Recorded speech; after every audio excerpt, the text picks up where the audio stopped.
we doing? Welcome to 4 Stories. Liam, Dean, myself, Paul.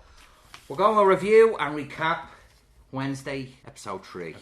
We enjoyed episode 2. Kind of brought us in, but I think this is getting to the bones of it.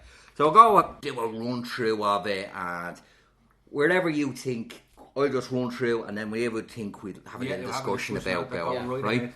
So we start off Wednesday. She's hooded. She's in the Nightshade building. Or like in the last episode. Like in the last episode, we've got to say. And they basically pull off the hood, and they're all like cloaks and masks. And of course, Bianca's eyes give it away, don't they? Yeah. And she's a cute Wednesday. She says, well, you can take it off now. You know what I mean? So what happens is Xavier asks her, like, how did he know about the secret room? And she says, Rowan told me, you know. And this is where she's storing shit. So they're in a predicament now. They've brought, the Nightshades were meant to be banned after 30 years, but they're back. Yeah. And the principal, Weems, is actually okay with this. Now, Xavier says, will you take the pledge? You know, and she's like, no. Bianca's like, this is a terrible idea. I don't want this person in my company. And she's hands are tied behind her back, and then she says, she just frees herself and basically says, I don't want any part of this. And you give kidnappers a bad name. You're amateurs. You know, and it reminded me of a scene where, I don't know if you're a fan of Malcolm in the Middle. Oh yeah. Where Francis was being tortured by the kind of Illumi or whatever little group, and he didn't think it was anything because he was used to his mother, like, you know that way. Right? So it kicks off then. So we have that, and she, as I said, she is a human hand grenade. She pulls out, drops in the room, and does not care about the consequences. So it heads back to the school, and there's, you know, the school tries to mix itself in with Jericho as best it can. And Weems wants the school to have a good relationship. So there's going to be a memorial day for a statue of Joseph Craxton. Yes. Right? And then, so she's saying all the students have to do is volunteer. They have a job and they have to volunteer, right? So Wednesday's told she has to work in an antique shop, and the rest are being sold in the Pilgrim World, as I remember, right?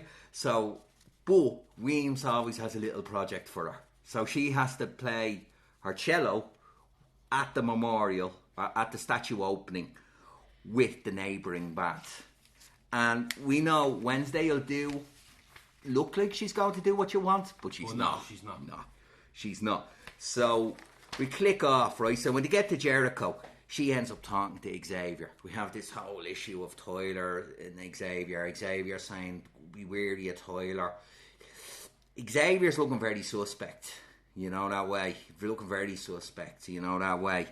So basically, she has the picture she got from Rowan, because Rowan thought there was this, she was going to destroy Nevermore, and his mother was a psychic in the whole lot. So she tells Xavier that she thinks Rowan's dead, but he's like, no, he's not dead. We've seen him, you know, that way, and doesn't believe her. But he goes, he will help her. So he shares the picture, and she says, who's that man? And she says, that's Crackstone. He was the founding father. And she's kind of like, all right, I've got what I want. Then we fly to the mayor's office, and we discover the mayor is on being paid up. He wants the sheriff to find a bear to clear this all up. And the sheriff's like, no, it's Nevermore. And he says, listen, they pay the bills. So we're seeing the corruption of the town, you know. Now, Wednesday being Wednesday has to be an agent of chaos. So she asks Enid to swap over with herself so she can go off and do her own thing. She wants to go to Pilgrim World because she knows Crackstone was the founding father and he would have been involved in the Pilgrims. So Enid kind of will do a favour, you know, that way. So when we get into Pilgrim World, Poor old Eugene. He doesn't get a hard, easy time. No, does he really doesn't. And he's such a nice guy. He's a funny character. He's brilliant. I love him. His line, the previous one, 2 girls in this room. You know what I mean? He's such a... When they were in the shed. Yeah, the shed. Yeah. This is my dream. His little bee club. His Ivers. This is the most that's been in my bee club. Yeah. And I love him. So, he's got, I don't know, we call him, like where you get decapitated. He's in the shackles, isn't that what they call them? The shackles, where the thing, it comes on top. And basically Wednesday's having none of it. And this is the tree. He's getting bullied by the three normal people from Jericho. Yeah. They're not outsiders or such. And she basically puts a stop to it. But there is always a cost when Wednesday helps you. You know that way. So it flies back to see, it flies back to see where they are. And Enid's in the coffee shop, or sorry, the antique shop with the lad she fancies. You know that way? Yeah. So she saves Eugene and says, right, I've done something for you, you do something for me. So he asks her to keep watch into the old meeting place. Yes. So she wants to investigate into Crackstone's old meeting place. She sees a portrait. She recognises the person in it, and she thinks, that's the person I saw in my vision. Yeah. That was the vision in episode 2. The one where at the race. Yes, at the race. So she recognised that. So she's looking around and she's finding fake books, and she discovers that this place isn't the real meeting house. This is just a tourist attraction, but it's based on something, you know that way. One of our teachers, Arlene, comes in, catches her and reassigns her, you know what I mean? But she's determined to find it out. Yeah. She's determined to find the job, you know, find out what's happening. So she visits Tyler, and Tyler's in the coffee shop because that's his thing. He does coffee, you know what I mean? But he's always hanging around Tyler, and we don't know if it's about Wednesday or what's the thing. So she's asking him for the original location. So we have Xavier and Tyler constantly kind of looking for her attention or to be there for her. You know that way? So he basically says, I'll bring you out. And she says, no, I'm all right. I'll go out to the woods myself. So he says it's in the middle of the woods. So she brings her pal with her, Ting. You know that way? Yes. So Ting pops along and the whole lot. So in the house she keeps kind of trying to touch things because she's not quite used to her psychic powers. And she's trying to come to grip with how it works. Yeah. Now, if we touch this, I wonder what he'd say, you know? Right? But when she's leaving, she gives up on it. She gets the vision. And it's the girl she saw in the portrait. Yeah. And it's the pilgrims. And we see Joseph Crackstone there. And he's basically persecuting her ancestor and her mother. So what happens is he's encouraging the pilgrims to throw them into a house and set the house alight. They get her mother. Her mother says, you escape and you avenge us. You know that way? Yeah. And her vision ends. So, but she wakes up and the monster's hanging around. Yeah.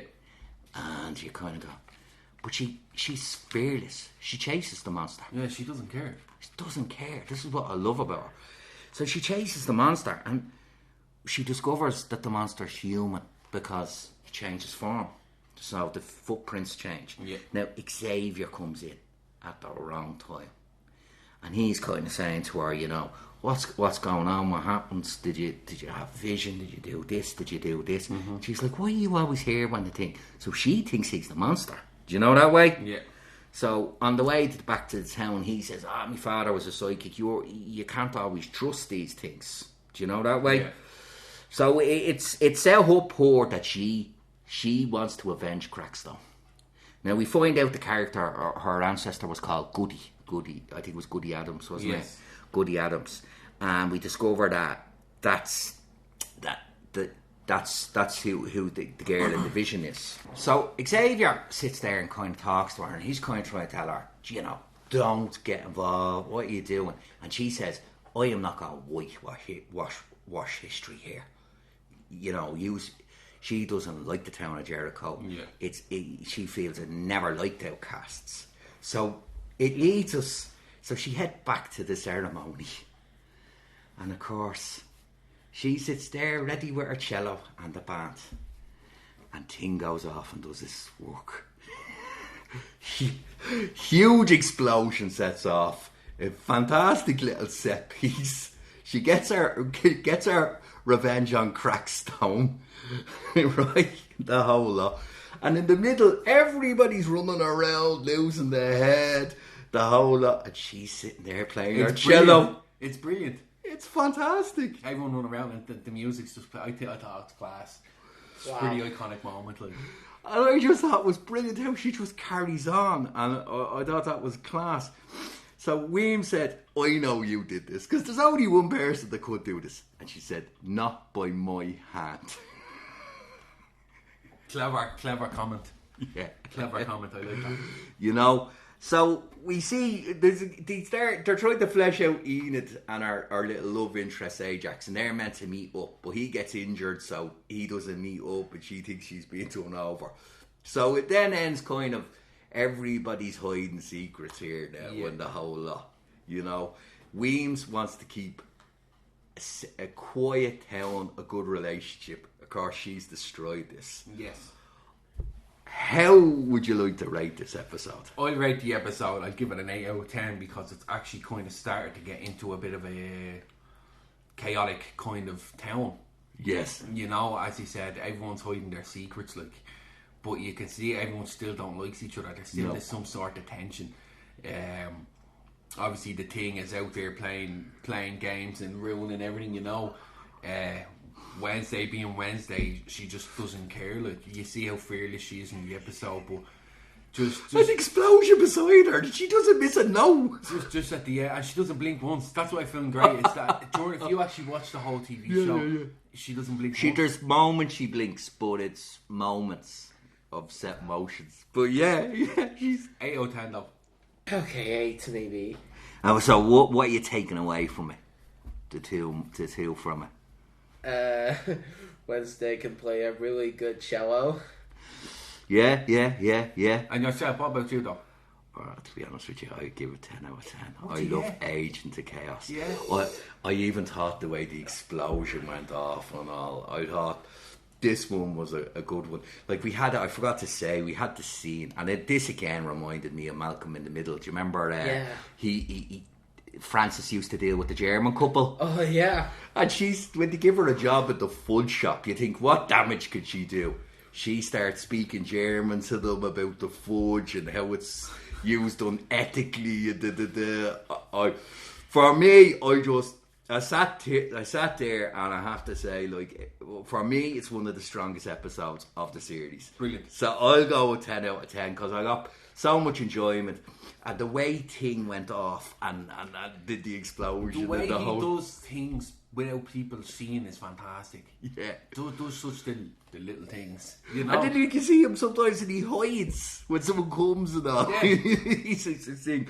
So I think it was a very good episode. As I said, just some of the scenes out of it, like it's really, you could watch the scenes on YouTube. You wouldn't have to watch the whole episode. Some of them are class, and I loved it. Anything with explosions, I love. So this was a big for me, you know. So we'll go and leave it at that. If you want to like, share, subscribe, hit the notification bell. 4 Stories Dublin. Spread the word. Anyone have any opinions? Leave it in the comments. Anything you'd like us to do? Give us a message. Send us a message. And hopefully we see you for the next one. Bye. Cheers. Bye.